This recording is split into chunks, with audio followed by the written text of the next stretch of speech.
Merci, frère Baxter. Bonsoir, les amis. Je suis très heureux d'être ici ce soir. Et je suis désolé que nous devions rester debout. Tout le monde est dans la rue. Mon fils est venu me chercher. Il disait, « Papa, ils sont debout et dans la rue et partout. » Il disait, « Dépêche-toi, dépêche-toi. » Ainsi, ça rend les choses un peu difficiles quand vous devez vous dépêcher, n'est-ce pas? Mais ce n'est pas tant que je doive me dépêcher, mais c'est plutôt de vous voir rester debout. C'est pour cela que je suis désolé. Nous avons été très heureux d'être ici à Tallahassee. J'ai apprécié chaque moment de notre temps ici. J'espère qu'un jour, nous pourrons revenir pour être avec vous à nouveau. Car nous nous attendons vraiment à quelque chose du Seigneur qui nous donne une tente ou quelque chose afin que nous puissions y avoir des réunions. C'est plutôt difficile quand vous savez, nos gens arrivent et les endroits où nous sommes ne sont peut-être pas assez grands pour s'occuper d'eux. Nous vous remercions pour tout ce que vous avez fait. Nous vous remercions pour tous les prédicateurs, pour ce qu'ils ont fait, la coopération des pasteurs, assister aux réunions, travailler durement. Des hommes comme ça qui croient dans ces grands principes de Dieu, ceux qu'ils vous ont enseignés comme étant la vérité, Dieu est venu confirmer que c'est la vérité. Ainsi, vous devez croire cela. Ce sont des hommes de Dieu. Ainsi, j'ai confiance que chacun de vous, les frères qui avez aidé dans ces réunions, que vos propres réunions grandiront toujours tout le temps. Et pour vous, les gens d'ici, que Dieu vous bénisse richement. Il y a beaucoup de choses qui ont été accomplies dans ces réunions, et je n'ai encore rien dit jusque maintenant, j'ai simplement laissé passer ça. Mais vous allez découvrir quand je serai parti, vous les pasteurs, souvenez-vous de ça, après mon départ, vous verrez que beaucoup de choses ont été accomplies dont les gens ne savent encore rien. Mais vous allez voir que des femmes et des hommes vont venir vers vous. « Oh, mon problème d'estomac est parti, mon arthrite m'a quitté. » Maintenant, pasteur, écrivez ça et voyez si ce n'est pas vrai. Vous allez remarquer qu'ils vont dire cela. Ainsi, nous vous remercions. Mon manager vient de me dire qu'ils avaient pris une offrande d'amour pour moi. J'apprécie cela. Je n'ai pas réellement mérité une offrande d'amour, les amis. Mais je l'apprécie parce que je vais vraiment essayer de rassembler de l'argent maintenant pour aller en Afrique et à d'autres endroits. Voilà ce que je vais faire avec cela. C'est pour m'envoyer en Afrique vers des milliers et des millions de gens qui sont là, ignorants et dans les ténèbres. Je sais que ça ira au bon endroit, je vous le promets. Chaque penny sera utilisé pour la cause de Jésus-Christ. Peut-être je devrais payer quelques notes pour la nourriture ou ces choses à la maison, mes factures d'épicerie. Mais en dehors de ça, chaque cent ira directement pour les missions étrangères. Alors j'irai moi-même pour être sûr que cela aille bien là et utilisé pour cela. Que le Seigneur vous bénisse, c'est ma prière. Et je vais donner à un frère, je crois que c'est cette sœur ou quelqu'un m'avait dit aujourd'hui que c'était un groupe de la sainteté pentecôtiste. Qui est le pasteur de cette sainteté pentecôtiste? Vous êtes le pasteur? Vous savez, le frère prédicateur? Et c'est exact.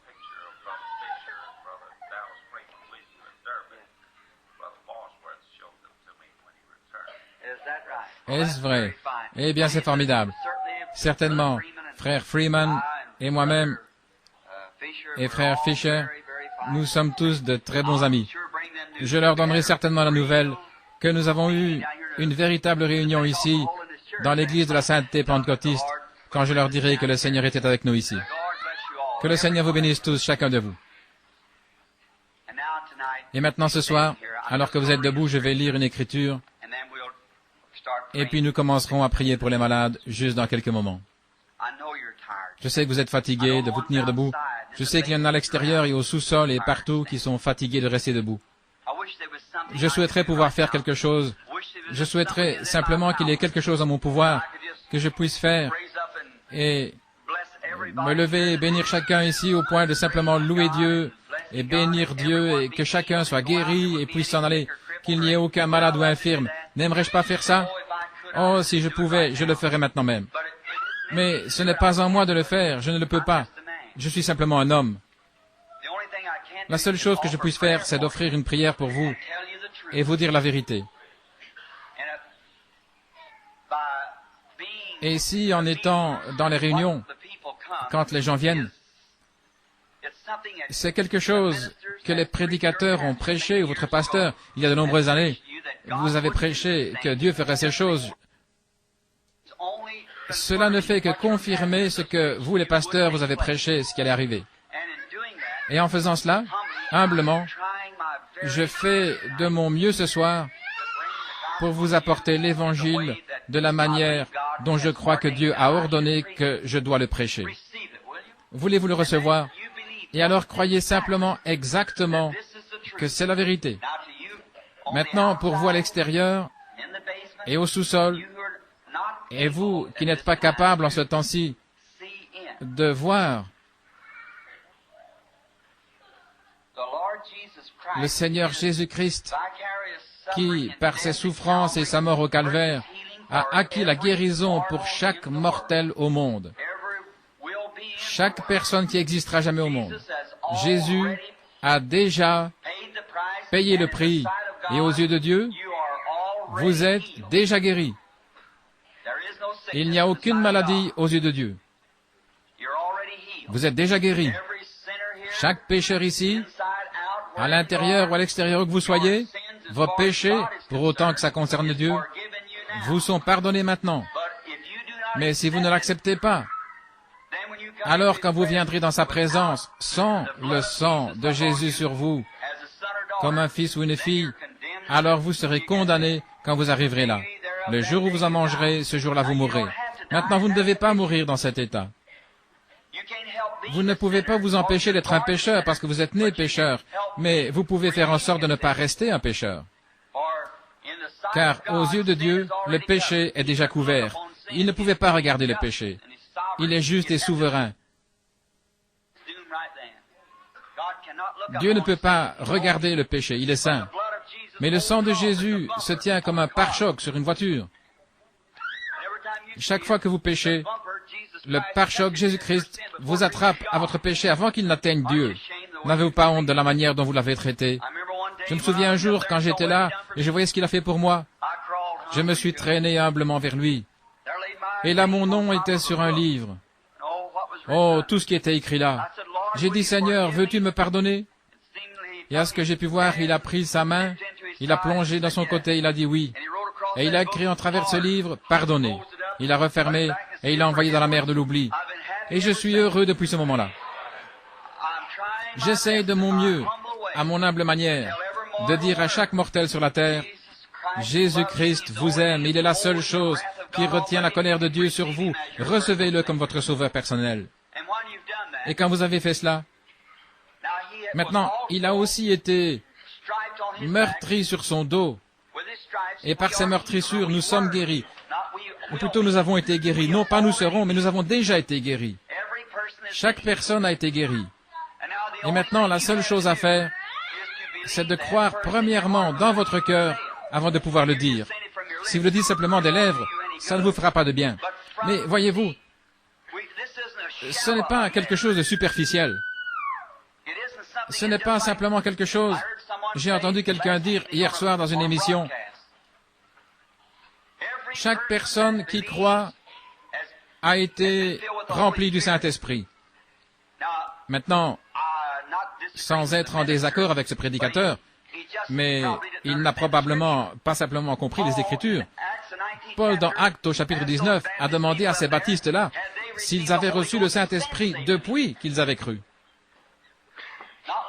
Non pas quand vous croyez. Le Saint-Esprit est un don de Dieu après que vous croyez. C'est le don de Dieu pour vous, pour le fait de croire. Mais vous pouvez croire que Jésus est le Fils de Dieu et l'accepter comme votre sauveur personnel et malgré tout ne pas encore avoir le Saint-Esprit. Le don du Saint-Esprit est le don personnel de Dieu aux croyants. Vous êtes sauvés parce que vous croyez, mais vous êtes remplis du Saint-Esprit quand le don personnel de Dieu vient sur vous, ce qui est le Saint-Esprit.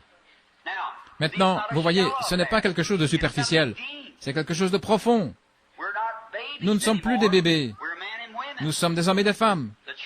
L'Église devrait être dans cette condition ce soir. Pas superficielle, mais profonde en Dieu. Maintenant, la guérison, ce n'est pas quelque chose où vous dites simplement, eh bien, je le crois, je le crois. Maintenant, c'est très bien. Si c'est ce que vous pouvez faire de mieux, simplement mentalement, ou simplement dire, eh bien, oui, je vois, je le crois, je l'accepte.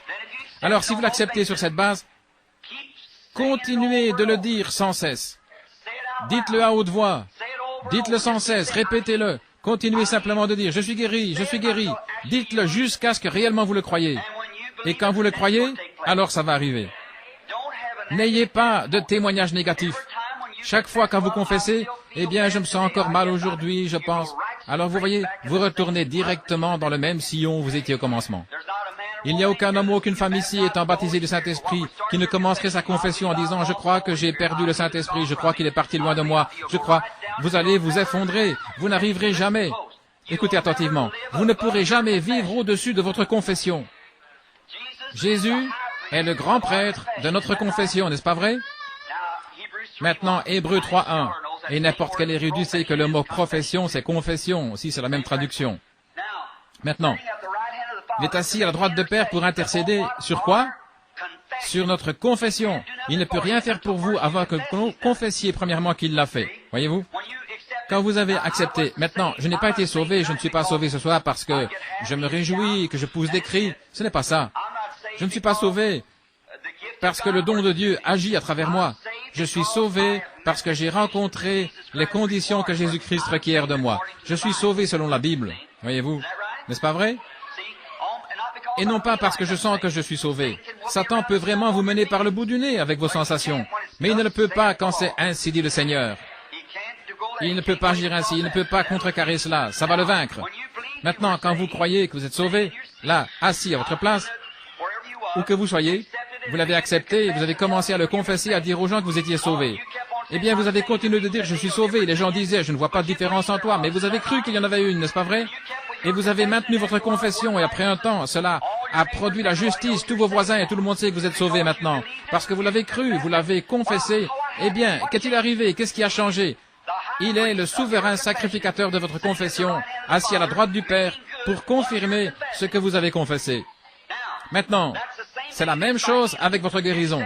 Vous l'acceptez comme votre guérisseur. Renoncez à ce que vous ressentez. Ce n'est pas par vos sensations, c'est par la foi. Vous dites que vous êtes guéri, vous croyez que vous êtes guéri, agissez comme étant guéri, vous vous associez avec ceux qui croient à la guérison, et Dieu va vous conduire directement dans un état de parfaite santé. Ça ne faillira pas. Simplement une illustration. J'essaye de faire agir la foi, voyez. Je peux voir ce que le Saint-Esprit va faire ici pour nous dans quelques minutes. Ne regardez jamais les symptômes. Madame, ne regardez pas au fait que vous êtes dans une chaise roulante ou ce jeune gars ici. Ce n'est pas plus difficile pour Dieu que de guérir un mal de dents. Ça ne fait aucune différence. Maintenant, regardez. Il est le souverain sacrificateur de votre confession. Maintenant, si quelqu'un devait vraiment avoir de mauvais symptômes, eh bien, ça devait être Jonas. Quand il est allé à Ninive, il était rétrograde. Il allait à Ninive ou à Tarsis au lieu de Ninive, sur le mauvais bateau. Il allait dans la mauvaise direction, il était rétrograde, en train de fuir Dieu, sur une mer agitée. Il lui avait lié les mains et les pieds, et l'avait jeté hors du bateau. Il s'est enfoncé dans la mer, une baleine l'avait avalé et est allé directement au fond de la mer pour se reposer comme font les poissons. Et il était là, avec les mains et les pieds liés, rétrograde, une mer agitée, au fond de la mer, dans le ventre d'une baleine. Si quelqu'un devait avoir de mauvais symptômes, eh bien, c'était bien Jonas. Il regardait de ce côté-ci, tout ce qu'il pouvait voir, c'était le ventre de la baleine, et partout où il regardait, c'était le ventre de la baleine. Mais il a refusé de regarder ça. Je suis assis ici. Eh bien, le docteur m'a dit que j'avais un problème cardiaque, que j'avais de l'arthrite. Refusez de le voir, refusez de le croire. C'est juste. Jonas a dit, ce sont des vanités mensongères. Il a dit, encore une fois, Seigneur, je vais tourner les yeux vers ton Saint-Temple. Il a dit ça à Dieu. Lorsque Salomon a dédicacé le temple, il a dit, si ton peuple est dans les problèmes quelque part et qu'il tourne les yeux vers ce saint lieu et qu'il prie, alors tu entendras des cieux. Et il croyait, Jonas, croyait que Dieu avait entendu la prière de Salomon. Et il a commencé à dire, je ne vais pas regarder au ventre de la baleine, je ne vais pas regarder à mon état rétrograde, je vais regarder vers ton Saint-Temple et à faire ma confession. Et Dieu a envoyé de l'oxygène, il l'a gardé en vie pendant 3 jours et 3 nuits, et l'a conduit à Ninive, là où il devait aller. Eh bien, si Salomon à prier ainsi. Et il n'y a personne qui est dans cet état-là ou à la moitié de l'état de Jonas. Vous n'avez aucun des symptômes qu'il avait.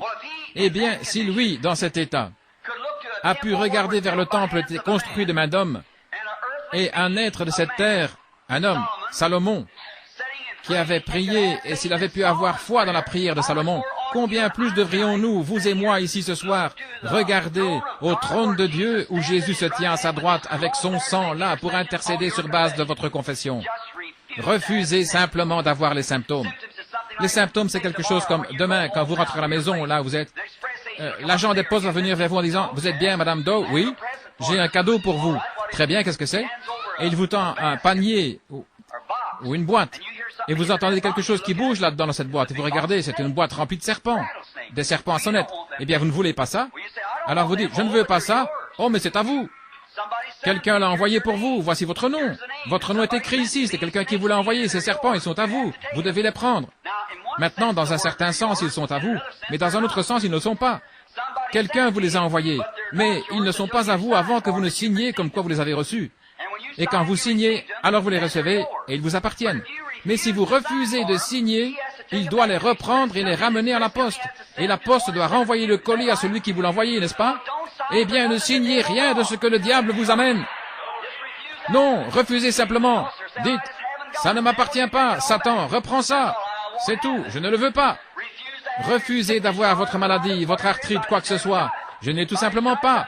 Par ces meurtrissures, je suis guéri. Restez fermement sur votre terrain, confessez-les, croyez-le, restez là, et Dieu le fera s'accomplir.